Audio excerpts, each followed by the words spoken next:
And it really does, that term, it takes a community to raise a child. I think it takes a community to raise these animals and to find them good homes.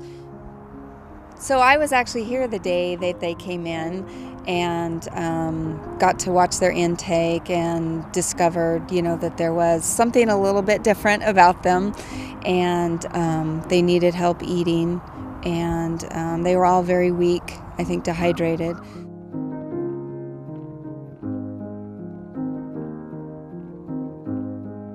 I have to admit there were so many days that I felt discouraged and defeated.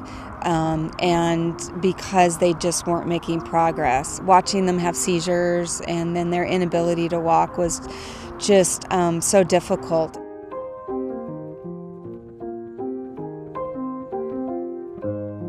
Actually, Karen called me and said, "This boy needs help. Would you consider fostering him?" Pretty much as soon as I picked Bean up that night, slept on the floor with him, would not leave his side. So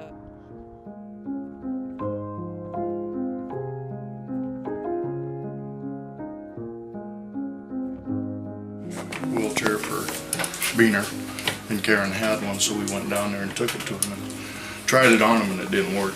So I decided then that we needed to do something different.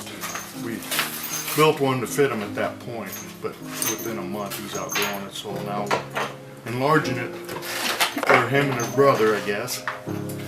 He was born with this problem. He wasn't a normal dog, and there's a possibility that he can get better. There's a chance that he won't, but in the meantime he can be a happy puppy, and that's what it's all about.